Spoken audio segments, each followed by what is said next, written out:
How's it going, everyone? This is TCG. Today I'll be doing a deck profile video for my Yellow WarGreymon deck that I took to a top 2 finish at the Top Cut Digimon Evo Cup online event. It was 256 people and I ended undefeated with a tie, so that was good enough to get me second place overall, which does secure me one of those awesome alternate art Omnimon cards. I'm so excited to get that in and see what it's like in person. But yeah, without further ado, I'm going to get straight into the list. Overall, this is a pretty standard WarGreymon list with a couple techs that I felt were, pretty good in playtesting, so I'll just go over the rookie lineup to begin with. So I'm playing the 1 Lucemon, 3 BushiAgumon, 3 Memory Patamon, 3 Recover Promo Patamon, and 4 Promo Pulsemons. So I think this is pretty standard overall. I mean, I have 1 loose. I know some people like playing 0 or 2. I like just 1 because, first of all, you don't draw it too often when you actually do need a rookie because he can't digivolve from an egg. Second of all, he does play for 5 late game for a heal and 10k body, so he's really good in the late game. So you want to see it late game, but you don't want to see it early game, so I think 1 is good enough, and I did see it a good amount of times today. And I do like playing this Patamon instead, because you get recovery as you need it to trigger off your WarGreymon's late game. If your opponent gets you down to 0 security or 1 security, it lets you just stay really resilient at that 0 to 2 security line, and you're kind of really hard to kill when you run 3 of these guys. So it runs really well. Early game is just the free rookie, so no complaints about that. And then 3 Memory Patamon. I want to play 4, but there's just no space for it. I ended up cutting one of these for a Bushi because of my level 6 lineup. I ended up changing from my list that I took to a box tournament a couple weeks ago. So I thought 3 Bushi was necessary because I'm playing extra Magnadramons. So I needed rookies that were more impactful to just be able to drop it with that effect. So 3/3 and Pulsemon is just so busted. If you drop this while you have 3 security, you get a free memory and a draw. So if you're playing this off of your Angewomons and your Magnadramons, you're just getting free memory and free cards, and that is super good. And worst case scenario, you just hard cast it early for 3 and it's a Agumon, helps you unbrick. So overall, just a really solid card, and I would not recommend playing anything less than 4 Pulsemon. So that is the rookie lineup. Oh, and obviously Bushi, I don't think there's really explanation needed. He's just rush and he cheats out games when you're able to cheat it out with Magnadramon and Angewomon, so really good for clutching out games. And if you're holding Blinding Light with a TK, you can always just Blinding Light, go to 5, and then play Bushi for an extra attack, so that comes up quite a lot, and I find myself holding that combo a lot if I'm able to, so yeah, just overall really good card. Next up, the champion lineup. Nothing really special here. We're just playing the cheap ones, the 8 1 costs, and then just 3 Unimons for, just an extra blocker, and he's 5 to drop, so it's not too expensive. Not too much to say here. Yeah, let's go next with this one. 11 champions, and then we'll go into our level 5s, which are this is probably one of the best cards in the deck. The Angewomon from BT3, the rare. Then here it just says when you have 3 or less security, you can play level 3 from your hand for free when you attack. So this combined with WarGreymon when you're swinging is just super broken because WarGreymon lets you swing twice, and you get to drop 2 rookies potentially if you have them in hand. WarGrowlmon is just good for that -4k in conjunction with your /Angemons. It's doing -4k and then -8k, so that's a -12k. That combo comes up if you're fighting against Megazoo. They slam a 12k, and you just need to go WarGrowlmon plus slash to answer it, otherwise you'll lose. So very good. Have it in 3 and 1 Angewomon. This is actually really good in the mirror because it costs 6 to drop for hard play, and it's 7k, so WarGreymon can't immediately swing over it without a Koromon or a Salmon inherit underneath. So this is actually a very solid, just hard drop, and I feel like this format has really devolved into some people have said, a game of chicken, and that's totally true. You're just hiding in hatching a lot of the time with your, with your Angewomons or your WarGrowlmons, just getting up to level 5. You're kind of waiting for your opponent to make a play before you really bring it out and try to punish that play. But with this, if you have a TK and your opponent has a Memory Tamer, you play it for 6, you know, they go to 3, and you have a 7k body on the board, ready to go into level 6 next turn with a weird number that's a little bit harder to get over, so this is super solid. The heal definitely comes up as well if you're at 0, and on your way up to 6, you just need an extra security to pop off your WarGreymon effect. That comes up a lot too, so overall, I might even put this up to 2, but I think that depends on the field. Like, if there's more yellow, then I think I would bump this to 2, maybe cut one of these. I actually didn't play Mega Zoo at all today, yeah, I think having a second copy of Angewomon would have been better than WarGrowlmon, but worked out for me today, and yeah, no complaints about the 5s. And this security -2 effect doesn't really come up. I usually just have this in hatching, but it's nice to have too when you digivolve and just give something -2 security attack. So yeah, this card's just super broken. And for the 6th lineup, we got 3 WarGreymon, 2 Slash, and 2 Magnadramon. So these two, I kind of net deck these. So I saw that a WarGreymon list from I think 2 weeks ago topped with 3 of these and 4 of these. And I thought that Magnadramon was actually a really good card just because he's something you can go into without kind of being afraid. Like, if you want to take initiative and your hand is good enough, you can just go ahead and go into Magnadramon and bring your stack out of raising instead of just hiding in there. So it's just like a free card. You don't mind bringing it out early and just start swinging and gaining advantage. If your opponent can't deal with it, your board just gets out of hand and you generally win the game from there.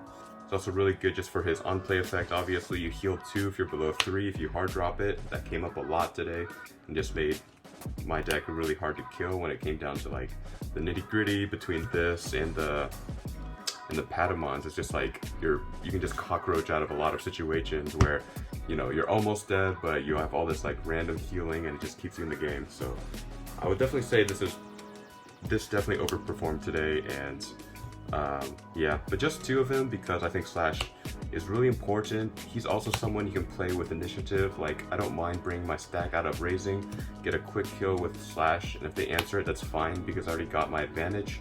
Usually I only push it out though if in my hand I can make another 5 stack relatively easily.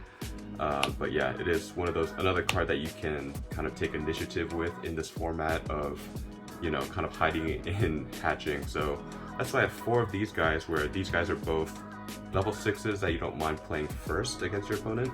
And then this guy is more like, you kind of try to covet him a little more and you save him because he's just so powerful, right? His effect is, once per turn, when attacking, you can grab your top security and restand him and minus 6k DP to something. So essentially, he can't be blocked by anything under 6k because you can always activate this effect first, and then it'll minus 6k to the blocker, and your opponent doesn't have a chance to block with it. So super busted card, and in conjunction with the Angewomon, you're swinging twice potentially with this effect.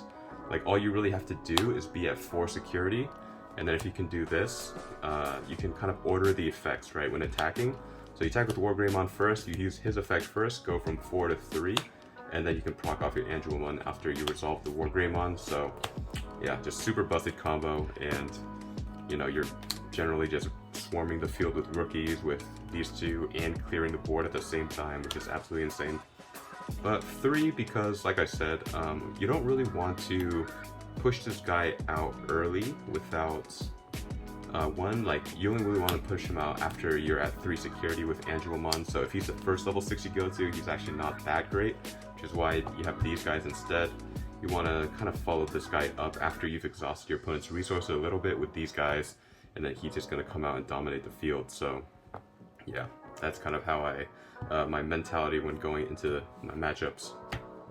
And then last but not least, we got the 3 Valdur arms to round out the Digimon lineup. I mean, this guy's just so broken, right? Minus 7k twice. You know, very often when going up to him, you're just doing things like, you know, ping with WarGrowlmon, and then ping with Greymon, or ping with Slash. And even if your opponent has like 2 big bodies on the board, you can kind of like go up into this guy, and then on your way up, you're like pinging with WarGrowlmon minus 4k, minus 6k, minus 8k, and kind of set up the board to like just get a really clean Valdur arm. Like, if they have a 13k and a 8k, you know, you can WarGrowlmon the 8k, make it 4k, and then on your way up, you Slash the 13k, and then you go Valdur arm and just clear both guys. So super nice. Yeah, the fact that it's 2k to 2 different Digimon or the same Digimon is really versatile and just lets you get out of like, or just clean the board in so many situations. So very broken. And on top of that, it's just like annoying because on delete, he gives you 3 memory. So if your opponent wants to kill it, like you get 3 memory. So the only clean way to get rid of him is really to bounce him or to have a memory, I guess, what do you call those? Like the rookie that prevents you from your opponent from gaining memory. If you have one of those on the field and kill it, that's a clean kill. But otherwise, when I'm playing against this card with this deck, I usually just ignore it. I'm like if they have like an Angewomon under it, I might try to kill it. But if it's just like, you know, a clean Valdur arm stack, it's already done its damage. So hopefully I can just outclock the Valdur arm that's already on the field. And yeah, I generally just ignore him. He's just like a big dude, but he's not really doing a lot. But yeah, broken card.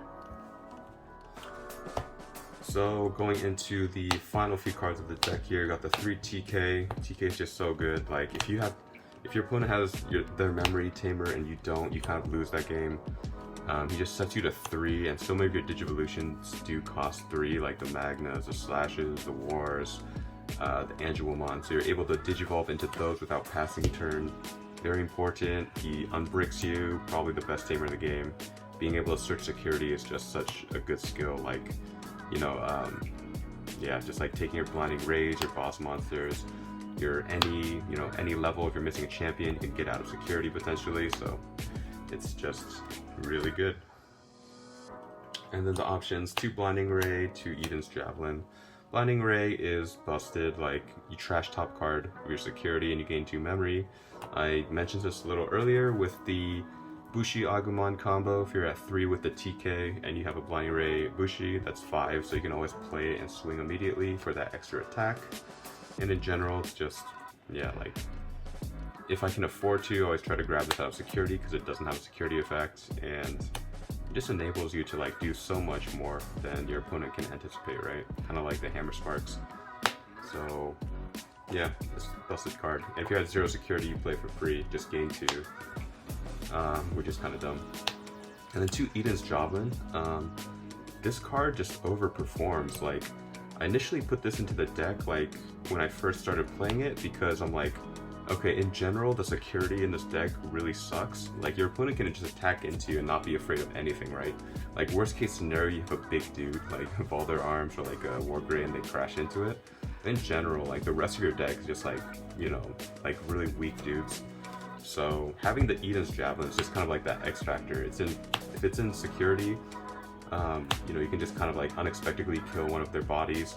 Late game, it gets really big because with yellow, you just gain so much card advantage, especially if you're like dropping free Pulsemons and just digivolving on your way up. You get a lot of cards in hand late game, so you're very often just one-carding their level 6s. Came up one time where I had 10 cards in hand.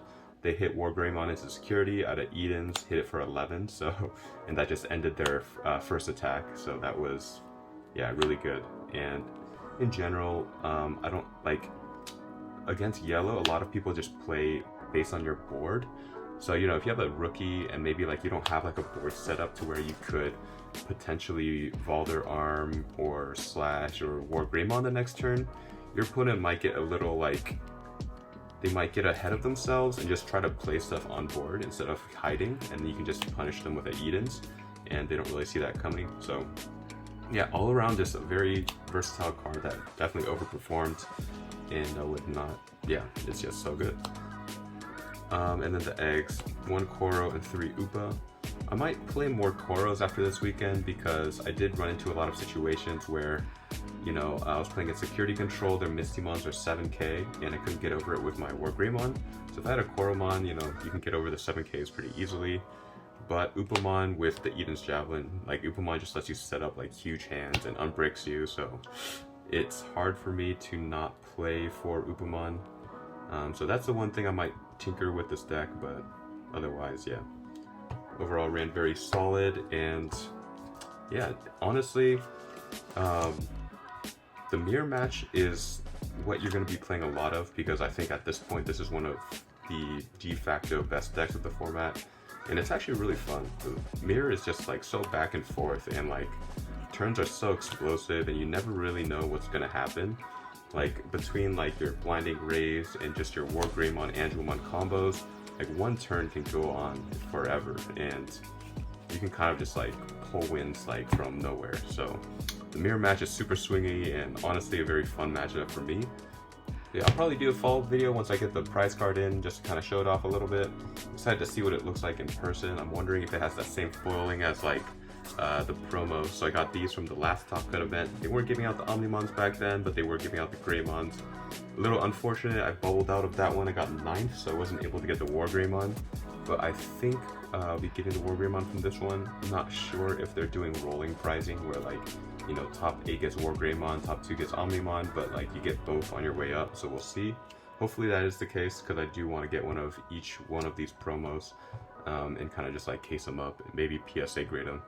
But yeah, so these have really nice foiling on them, and I'm hoping the Omnimon is the same. Let me see if I can do that justice here. You kind of see that it's like textured, and so far I think these are the only instances of foiling that Bandai has actually done that's like kind of texture like this, and it looks really good. Shout out to Top Cut. They ran a really smooth tournament today. All the judges were really helpful. All my opponents, shout out to them as well. Mostly good vibes throughout the whole day and had some really fun games. And shout out to the Bay Area Digidestined Discord group, CSG, my local. I will see you guys next time. Peace.